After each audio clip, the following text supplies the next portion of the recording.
அனைவருக்கும் வணக்கம். என் லைஃப்பில் இந்த மாதிரி ஒரு பெயின்ஃபுல்லான ஒரு சுச்சுவேஷனை நான் ஃபேஸ் பண்ணதே கிடையாது. மனசு முழுக்க வலி வலி மட்டும்தான்.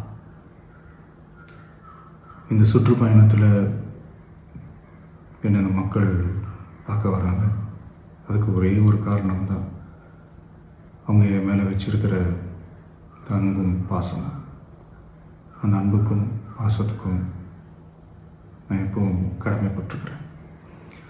அதனால தான் இந்த சுற்றுப்பயணத்தில் மற்ற எல்லா விஷயங்களையும் தாண்டி மக்களுடைய சேஃப்டி, அதில் எந்த காம்ப்ரமைஸும் பண்ணிடக்கூடாதுன்றதுக்காக தான் அது என் மனசில் ரொம்ப ஆழமாக இருக்கும் அந்த எண்ணம்.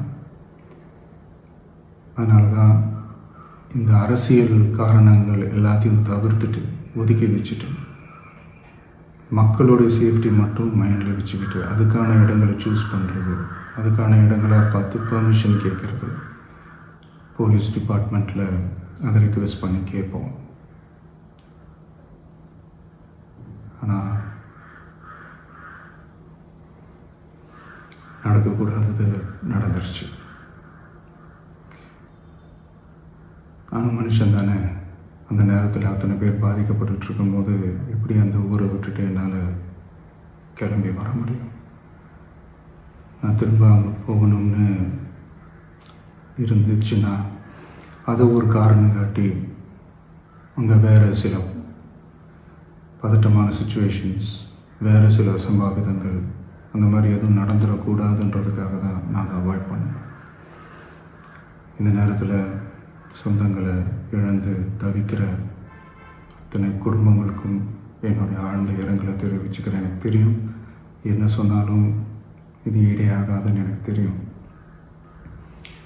ஹாஸ்பிட்டலில் ட்ரீட் பண்ணிகிட்ருக்கிற எல்லாருமே சீக்கிரமாக க்யூர் ஆகி வரணுன்றதை இந்த நேரத்தில் நான் வேண்டிக்கிறேன். கூடிய சீக்கிரமே உங்கள் எல்லாரையும் நான் சந்திக்கிறேன். இந்த நேரத்தில் எங்களுடைய வலிகளை, எங்களுடைய நிலைமையை புரிஞ்சுக்கிட்டு எங்களுக்காக பேசின அரசியல் கட்சிகளை சார்ந்த நண்பர்கள், தலைவர்கள் அனைவருக்கும் என்னுடைய நன்றியை தெரிவிச்சுக்கிறேன். கிட்டத்தட்ட ஒரு 5 மாவட்டத்துக்கு பிரச்சாரத்துக்கு போனோம். இந்த மாதிரி எதுவுமே நடக்கல. ஆனால் கரூரில் மட்டும் ஏன் எப்படி நடக்குது, எப்படி நடக்குது? மக்களுக்கு எல்லா உண்மையும் தெரியும். மக்கள் எல்லாத்தையும் பார்த்துக்கிட்டு இருக்கிறாங்க. கரூரை சேர்ந்த அந்த மக்கள் அந்த உண்மையெல்லாம் வெளியில் சொல்லும்போது எனக்கு கடவுளே நேரில் வந்து இறங்கி அந்த உண்மைகள்லாம் சொல்கிற மாதிரி எனக்கு தோணுச்சு. சீக்கிரமே எல்லா உண்மைகளும் வெளியில் வரும்.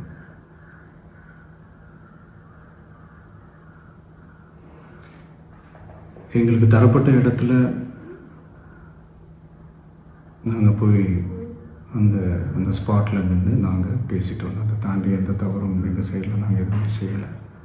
பட் இருந்தாலும் எங்கள் கட்சியை சேர்ந்த நிர்வாகிகள், தோழர்கள் மேலே எஃப்ஐஆர், அது மட்டும் இல்லை சோஷியல் மீடியாவை சேர்ந்த நண்பர்கள், தோழர்கள் அவங்க மேலே எஃப்ஐஆர்லாம் போட்டு இப்போ பிடிச்சிக்கிட்டு இருக்கிறாங்க.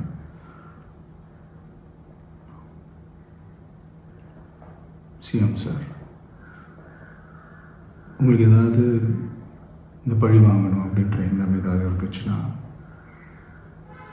என்ன வேணாலும் பண்ணுங்க. அவங்க மேலே கை வைக்காதீங்க.